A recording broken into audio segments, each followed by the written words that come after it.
Les finances sont le troisième plus grand sujet de dispute au sein des couples. 73% des femmes estiment qu'elles font plus de ménage que leur partenaire. 72% des cadres reconnaissent des tensions avec leur couple en raison de leur travail. Moi, j'estime que la vie, elle est assez compliquée comme ça, et donc je n'ai pas envie de me rajouter encore de la charge mentale et des disputes pour rien. Je veux vraiment m'épargner des disputes inutiles en fait. Hello à tous, j'espère que vous allez bien. Alors aujourd'hui, on se retrouve pour le premier épisode de ma série sur le mariage. Alors j'avais envie, comme je disais dans ma précédente vidéo sur comment dégager du temps pour réussir à faire son activité et des choses comme ça, j'ai partagé que j'avais envie de justement de faire tout un suivi et de documenter un petit peu mon organisation par rapport à mon mariage. Donc on va discuter des essentiels avant de se lancer dans l'organisation. Je fais un disclaimer. Dans cette vidéo, je vais vous partager quelles sont selon moi les questions cruciales à se poser avant de se marier. Donc oui, bien évidemment qu'il faut qu'il y ait de l'amour, qu'il faut que la personne avec qui vous allez vous marier vous plaise. Mais voilà, je vais pas parler de ça dans cette vidéo-là. Je vais plutôt parler des questions qu'il faut se poser avant de s'engager avec la personne qu'on a choisie. Donc oui, un couple, pour moi, ça se travaille, mais il existe des impondérables. Donc désolé s'ils sont un petit peu nombreux, mais j'espère que même si vous n'êtes pas d'accord, que cette vidéo vous apportera matière à réflexion. Voyez vos propres limites, bien évidemment. Alors déjà, quand on est en couple, pour moi, la base de la base, ça peut paraître très basique, c'est la communication et la confiance. Car sans communication et confiance l'un envers l'autre, aucun des points suivants ne peut être adressé. Ça peut paraître hyper bateau, mais vous n'avez pas idée du nombre de couples qui ne communiquent pas. Et quand je dis communiquer, je dis pas se dire qu'est-ce qu'on va dîner ce soir, où est-ce qu'on va. Quand je dis communiquer, ça veut vraiment dire communiquer ses peurs, communiquer ses doutes, ses questionnements, pouvoir parler des vrais sujets, des vraies problématiques en fait qu'on rencontre quand on évolue avec quelqu'un dans une vie en couple, être constructif dans la relation. Donc pour moi, le premier point, donc il faut voir quelles sont vos valeurs communes. Donc ok, il y a la base de l'amour, du respect, etc. Mais il va y avoir tout un tas de questions à se poser, donc notamment quelles sont les valeurs portées par votre partenaire. Est-ce que ce sont des valeurs qui sont communes? Parce que de manière générale, il y a beaucoup de couples qui se rencontrent, qui ne font pas attention à ces détails-là, et puis ensuite qui restent longtemps ensemble et en fait qui se rendent compte qu'ils n'ont pas du tout, au fur et à mesure, les mêmes fondamentaux, les mêmes bases, les mêmes valeurs profondes en fait. Pour ces piliers donc de valeurs profondes, pour moi donc un des piliers c'est donc la fidélité et l'engagement. Donc quelle est votre vision sur l'engagement et la fidélité? Est-ce que c'est le fondement de votre couple? Est-ce que vous jugez la tromperie pardonnable ou pas? Personnellement, je suis pas du tout dans un couple où j'estime que la tromperie c'est quelque chose qu'on peut faire, donc mon conjoint non plus. Donc on est complètement d'accord sur ce point. Si moi je pensais que c'était ok de tromper son partenaire et que lui il trouvait que c'était pas du tout ok de tromper son partenaire, vous voyez qu'on aurait un petit problème là parce qu'on n'est pas du tout d'accord sur quelque chose de si fondamental. Mais voilà, donc pour moi c'est la base, on est complètement d'accord l'un avec l'autre. Ensuite vient les finances. Alors d'ailleurs, je vais prochainement poster une vidéo sur les finances dans le couple. J'ai toujours eu envie de partager un petit peu comment gérer les finances de manière générale. Et puis là, je trouve ça intéressant de partager ça aussi dans le couple. Parce qu'au final, les finances dans le couple, c'est un vrai sujet. D'ailleurs, d'après une étude de l'INED, donc c'est l'Institut National des Études Démographiques, réalisée en 2016, les finances sont le troisième plus grand sujet de dispute au sein des couples. Je vous mettrai le lien en description. Ensuite, comment est-ce que vous comptez gérer vos finances à deux? Est-ce que vous comptez faire du 50-50? Est-ce que vous comptez faire du prorata par rapport aux revenus? Est-ce que vous voulez faire de l'investissement? Est-ce que vous êtes quelqu'un de plutôt frugal, de plutôt dépensier? Pour moi, je pense que ce qui est le plus important, c'est d'être sur la même longueur d'onde. Par exemple, si vous êtes ultra frugal et que votre conjoint est hyper dépensier, peut-être qu'en fait vous ça vous conviendra pas du tout parce que vous êtes tellement frugal que pour vous c'est inconcevable de se retrouver dans des situations comme ça. Et ça peut en fait devenir source de disputes et source de désaccords profonds en fait dans un couple. Moi par exemple, je vais être quelqu'un de plutôt frugal et mon conjoint aussi. Et en fait, on va être d'accord avec le fait par exemple de pas souvent partir en vacances ensemble. On va être d'accord de pas souvent faire des activités qui vont coûter de l'argent parce qu'on va préférer moins dépenser, on va préférer plus s'installer tous les deux, regarder des séries, des choses comme ça, que de sortir ou faire des choses qui vont être coûteuses, vous voyez. Donc du coup, si moi j'étais avec quelqu'un qui préférait plus sortir et claquer son fric, en fait, je serais malheureuse, quoi. Donc voilà, ce genre de situation peut conduire à des disputes et moi, j'estime que la vie, elle est assez compliquée comme ça et donc je n'ai pas envie de me rajouter encore de la charge mentale et des disputes pour rien. Je veux vraiment m'épargner des disputes inutiles, en fait. Ensuite, pour moi, un troisième point, ça va être la place du travail dans votre vie. En fait, bien évidemment, pour moi, c'est important le travail. Je ne parle pas du fait qu'il ne faut pas aimer son travail ou quoi que ce soit, mais en fait, voir un petit peu quelle est la place du travail. Il s'agit également d'une très grande source de conflit dans les couples. Donc, est-ce que vous travaillez tous les deux de la maison? Quelqu'un qui n'est jamais à la maison, moi, c'est mort. J'ai pas envie de m'engager avec quelqu'un qui n'est jamais à la maison. Typiquement, tout ce qui est pilote de ligne, ça saute, quoi, tu vois. Un pilote de ligne, je vais pas me marier avec un pilote de ligne. La personne, je la verrai jamais. Il sera pas là pour élever ses enfants. Enfin bref, je critique pas les pilotes de ligne, mais pilote de ligne, il devrait être avec quelqu'un peut-être qui comprend son mode de vie, etc. Bon bref, je ne sais pas, mais moi en tout cas, c'est pas pour moi. C'est un impondérable. Et selon un sondage IFOP de 2019, 72% des cadres reconnaissent des tensions avec leur couple en raison de leur travail. Des tensions au sein de leur couple ou avec des proches en raison du stress au travail. 94% admettent penser au travail pendant le week-end et 20% en faisant... Donc pour moi, s'engager avec quelqu'un qui n'a pas du tout la même vision que vous, c'est un peu se tirer une balle dans le pied. Ça veut dire qu'au départ, vous allez bien vous entendre avec la personne, mais en fait, vous allez vous rendre compte au fur et à mesure que vous ne partagez pas les mêmes bases et que par exemple, si vous, c'est très important pour vous de évoluer avec la personne avec qui vous êtes en couple et que vous vous rendez compte que la personne n'est jamais là parce qu'elle travaille tous les week-ends, ou parce que tout simplement elle n'est pas disponible et qu'elle fait que voyager, en fait ça peut être aussi source de conflit. Ensuite, je aborde le sujet des tâches ménagères. J'ai fait toute une vidéo pour montrer un petit peu comment est-ce que je m'organisais pour faire le ménage, etc.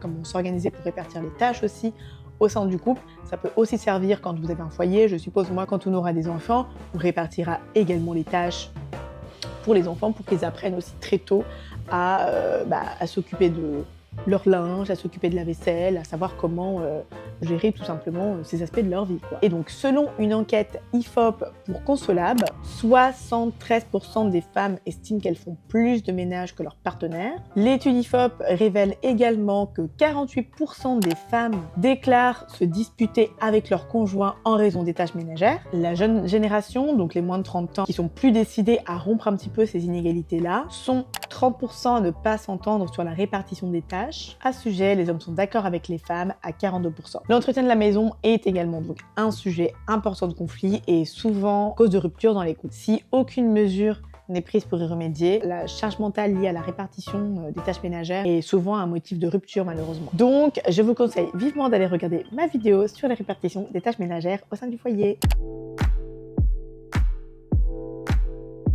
Ensuite, pour tout ce qui va être donc enfant, donc ça c'est pareil, c'est la base. Au départ, quand vous rencontrez quelqu'un et que par exemple, si vous n'avez pas envie d'avoir des enfants et que la personne rêve d'avoir des enfants, il y a peut-être un petit conflit.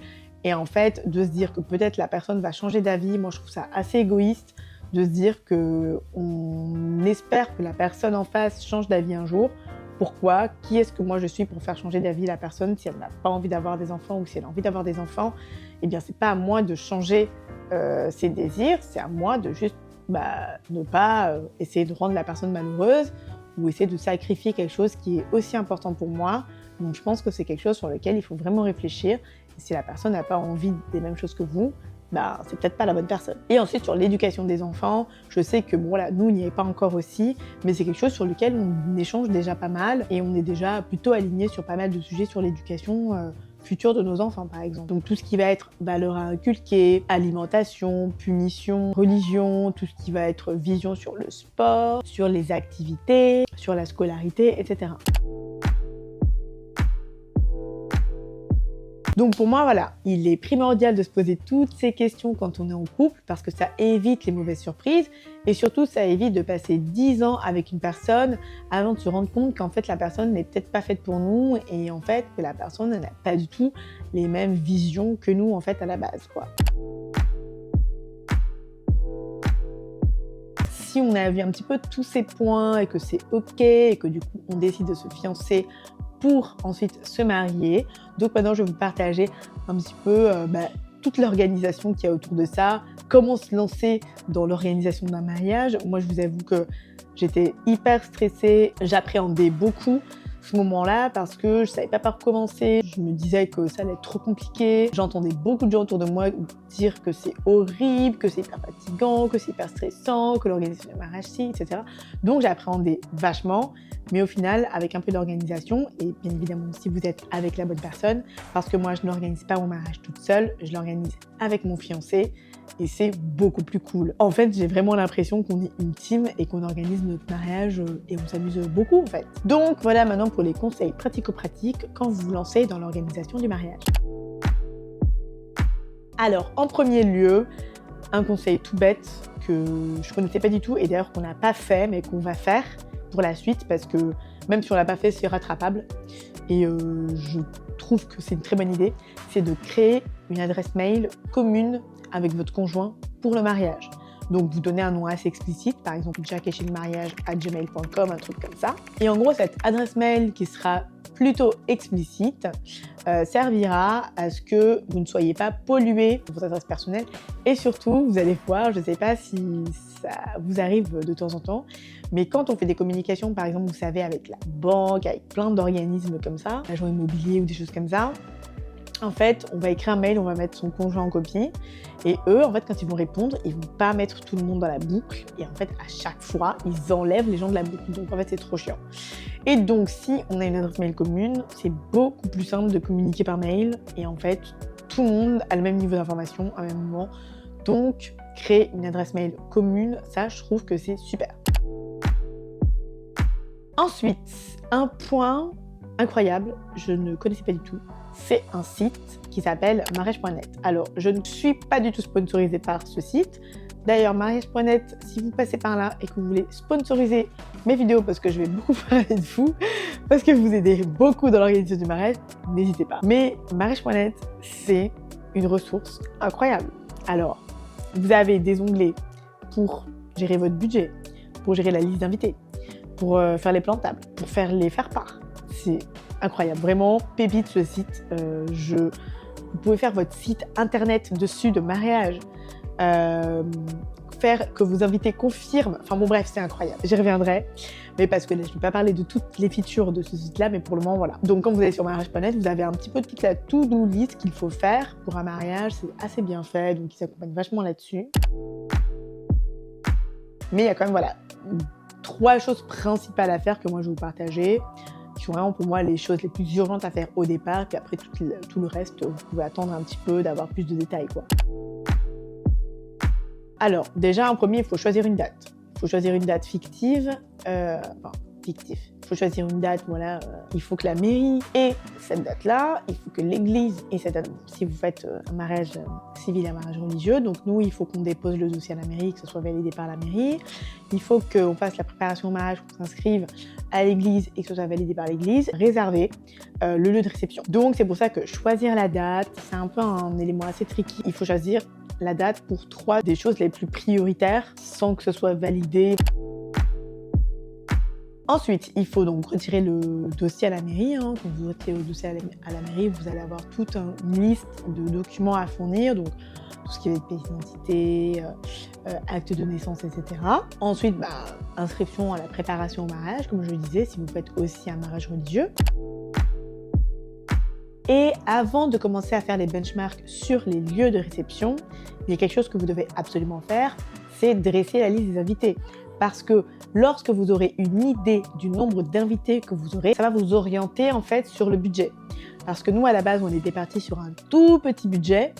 Et vu qu'on ne se rendait pas compte des prix, on ne savait pas que en fait, le budget qu'on avait prévu, c'était le budget uniquement pour les repas des invités qui étaient prévus. Donc du coup, on a dû revoir notre budget parce que on a refait notre liste d'invités, on a enlevé des personnes, on a rajouté, etc. En fait, on s'est rendu compte que, en fait, il fallait qu'on augmente le budget parce qu'on voulait pas sentir qu'on n'invitait pas des gens et en fait, c'était des gens qui comptaient pour nous. Donc voilà, on voulait quand même inviter nos proches, etc. Et du coup, voilà, on a dû faire un petit effort sur le budget, mais en tout cas, de dresser la liste des invités, ça va vous permettre d'avoir une idée. Vous voyez, si vous faites en moyenne, je sais pas, entre 100 et 150 euros par personne, vous multipliez par le nombre d'invités, comme ça vous avez une idée globale du budget uniquement pour la nourriture, et puis après vous allez pouvoir composer autour les prix de la robe, les prix du transport, les prix du photographe, les prix de la lune de miel, etc. Et du coup, c'est cette base-là aussi qui va vous permettre de déterminer un budget. Comme vous allez avoir cette idée des personnes qui seront invitées à votre mariage, du prix du repas, etc., vous allez rajouter toutes les dépenses autour. Et ça va vous donner donc une idée de votre budget que vous allez valider ou non avec votre conjoint et sur lequel vous allez partir. Et ensuite, donc vient le moment où on va commencer à faire le benchmark des lieux de réception. Parce que du coup, quand vous allez avoir le nombre d'invités, vous allez pouvoir négocier avec le lieu de réception pour leur dire, voilà, je vais avoir tant d'invités à cet événement-là. Donc, il y a des lieux qui vont être plutôt pour 50 personnes, des lieux qui vont être plutôt pour 100 personnes, pour 200, 300 personnes. Donc, ça va déjà vous permettre de faire un premier tri et de voir avec les lieux de réception s'ils sont adaptés ou pas à votre nombre d'invités. Et de voir tout simplement aussi au niveau des prix. Et là, Excel est votre meilleur ami. C'est-à-dire que pour moi, quand on travaille sur des sujets comme ça, faire un fichier Excel et faire la liste des lieux qu'on est en train de prospecter, etc. et donner nos avis, donner nos notes, mettre les prix, etc. c'est la meilleure manière de s'organiser. Ensuite vient la partie un petit peu plus chelou, mais je pense que c'est important d'en parler. Vient la partie sur le contrat de mariage. Alors, je fais un disclaimer, je ne suis pas notaire ni avocat, mais je conseille vivement de faire appel à un notaire. Donc, le notaire pourra vraiment vous conseiller si vous devez faire un contrat de mariage ou pas et quelles sont les raisons qui peuvent faire que vous fassiez un contrat, etc. Je vous conseille vivement de faire appel à un notaire pour établir un contrat de mariage si vous voulez en établir un et si vous voulez aussi des conseils par rapport à vos conditions et par rapport à votre situation de qu'est-ce qui est le mieux en fait, qu'est-ce qui est mieux pour votre couple. Donc typiquement, c'est vrai que ça peut paraître un petit peu bizarre de penser au divorce avant même de se marier, mais encore une fois, le fait d'anticiper ces choses-là, ça empêche les mauvaises surprises plus tard. On avait des questions qu'on avait en tête en cas de dissolution de mariage. Donc, est-ce qu'on partait sur le régime séparation de biens ou communauté? S'il y a une personne qui est entrepreneur, une personne qui est salariée, comment est-ce que ça fonctionne? Typiquement, il faut savoir que si vous avez un des partenaires, par exemple, qui est entrepreneur et qui a son entreprise, et que, je dis n'importe quoi, si à un moment donné, elle est endettée, et que vous êtes sous le régime de la communauté des biens, on peut venir voir l'autre partenaire pour demander de régler les dettes du partenaire qui est endetté. Typiquement, dans un contrat de mariage, on peut protéger son partenaire des éventuelles problématiques qu'on peut rencontrer à ce niveau-là. Ensuite, vous pouvez rajouter des clauses additionnelles, des clauses en cas de décès. Je fais un disclaimer, c'est pas un sujet super simple ou super joyeux à adresser, mais voilà, c'est quand même des sujets qui sont importants à réfléchir avant de s'engager et surtout, il faut en discuter avec votre partenaire. D'ailleurs, pour moi, ça prouve, si vous arrivez à discuter de ce genre de sujet avec votre partenaire, ça prouve que la relation est saine et que vous n'êtes pas dans une optique où vous essayez de fuir vos responsabilités et de ne pas réfléchir à certaines situations parce qu'elles vous déplaisent. Tout ce qui va être également relatif au testament, tout ce qui va être relatif à la pérennisation du confort de vie en cas de séparation. Donc voilà, le notaire en tout cas va pouvoir vous éclairer sur toutes ces questions et vous guider. Vous pouvez aussi faire appel à un avocat. Voilà en tout cas pour ce qui concerne tous mes conseils d'organisation à avoir pour les débuts de la préparation au mariage et les questions qu'il faut se poser en tout cas quand on est en couple avec quelqu'un et avec qui on a envie de s'engager. Je ferai un deuxième épisode de cette série. Donc voilà, j'espère que cette vidéo vous aura plu. Vous connaissez la chanson. Si ça vous a plu, n'hésitez pas à liker, à partager et à vous abonner.